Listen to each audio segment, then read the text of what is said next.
Hey there, everyone. This is Abra, and I'm back to give my 2 cents on Rock and Roll Ninja. This is the new comic by Richard C. Meyer, Chuck Dixon, and Matt Bahr. Right away, when you open up this book, you can just feel how unique it is. You can feel the energy coming right off the page. It definitely just has its own kind of vibe and feel to it, which I really enjoyed.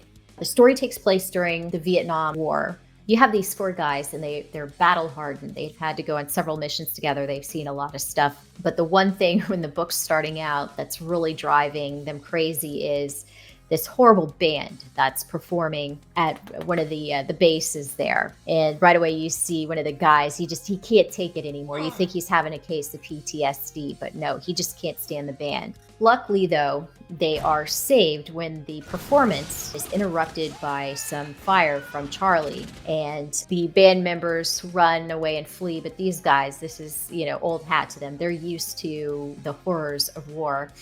And so they decide to have some fun. They go up on stage and try their hand at playing music. And lo and behold, they find that they really like it. It's just something that they take to. But before they can really continue on having fun and rocking out, their commanding officer kind of gives them a talking down to, because he doesn't really like that they were protesting the state of the war.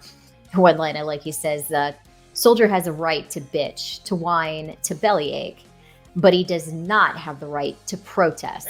So he's quite miffed about that. And during the exchange, he tells them, you guys are my best soldiers. And he sends them on another mission. And they go out on that mission, end up serving out their time. And like many of the soldiers who ended up surviving the brutality of the Vietnam War, they head home and try to continue on with normal life back home. But, it's hard, as you might imagine, to just go from the craziness of battle and war to, just back to ordinary, mundane civilian life. They each kind of struggle in their own way. So you have the first guy here, Francis, but don't call him Francis. He likes to go by Frank. He ends up getting into editing a little bit there. You can kind of see him editing film. The other guy, Hudson, he ends up working for the city, and he does all the rough, dirty jobs that most people wouldn't want to do. Dennis, the other guy, he unfortunately ends up turning to drugs and alcohol to cope, like many of the soldiers unfortunately did, because they didn't really have the outlet that they do today. And he, works on elevators and everything. And then you have Angel. He kind of does the whole drag thing. They're each trying to move on with their lives in their own way. Lo and behold, they end up having a reunion. And while they're there, they kind of get the band together for the first time there, since their little stunt that they pulled back in Vietnam, it clicks with them. They really like it. So they decide, hey, let's make this a thing. And before you know it, they're performing in all these like little places all around New York. So it's really a good outlet for them. Then one day, Frank says, the colonel called me. And so they end up meeting up with him, and they find out they get another mission, but he can't give them any of the details. They have to go in with all these hoods on their faces so they can't see, where the landing zone is. When they land, they find out that they're supposed to be training some ninjas on the ways of modern combat and modern warfare. The paycheck was good, so they just agreed to train these ninjas and get the pay and try to know as little as possible. So then after a while, they see some shadiness that's going on there. So they decide that they want to split. What they're unaware of is that while they were talking about their plans for getting out of there, a ninja was spying on them. So they try to plan their escape. They're making their way out. And the ninjas, who are always a few steps ahead of them, get the jump on the guys. And it's the colonel there. And he's just like, hey, what are you guys doing? We're family now. The colonel makes them an offer that they can't refuse, so to speak. They end up getting the choice. You can either die a slow, painful death in these bamboo cages, or you can agree to become ninjas and work for this ninja clan. Given that those are their only two options, they decide to go ahead and join up with the clan. And they work with the ninjas. They train the most brutal training they've ever had to endure. And they end up serving this ninja queen. she sends them on all these missions, these assassination missions. They don't even really know who they're killing. They know that they have to go and do this.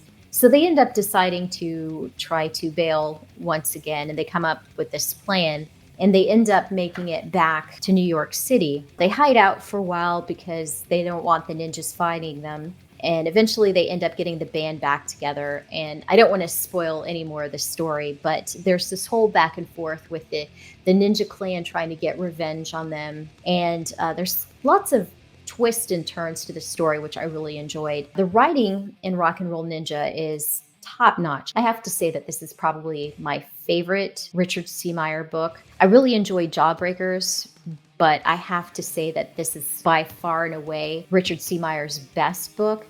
And that probably has a lot to do with Chuck Dixon, helping to write and do the dialogue and everything for that. This is just a great story. All the characters are really fleshed out. They have their own unique personalities, their own voice. The pacing of the story was great. I read this in one sitting. The only thing I would say, I guess, in terms of the dialogue in the story is they do reference a lot of terminology that if you haven't served in the military, it might seem foreign to you. So I wish in a couple spots, and this isn't very often, but I did notice in a few places, I was like, I'm not really sure what exactly, this acronym or this reference is supposed to mean. So there were a couple spots that I wish they would have explained somewhere, okay, this means this. Other than that, this is a terrific story, top notch. I would love to see more stories from Rock and Roll Ninja. The main thing that really stands out in this book is the exceptional art by Matt Bahr. Every panel in the book, just so much detail. There's so much to look at. And I love how stylized it is.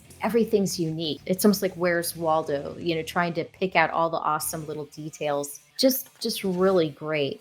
I felt like I was watching a movie when I was reading this. It's just, like I said, all in one sitting. I couldn't put it down. Really great stuff here. And I really appreciate that it was in black and white too. I don't know if this is like thicker newspaper type of paper, but it has this, I know it sounds weird, but it has this smell to it that I don't know, it kind of takes me back to something from my childhood. I hope that this just isn't a one and done story. I would really love to see these guys back in action. Maybe they could do kind of like the missing years kind of thing, where you can see their exploits outside of the timeline in here. I don't know if Richard's going to offer this in one of the future campaigns. I hope he does, because if you missed it the first time around, if this is offered again, do yourself a favor and definitely check out Rock and Roll Ninja. Thank you so much for watching. Until next time, take care.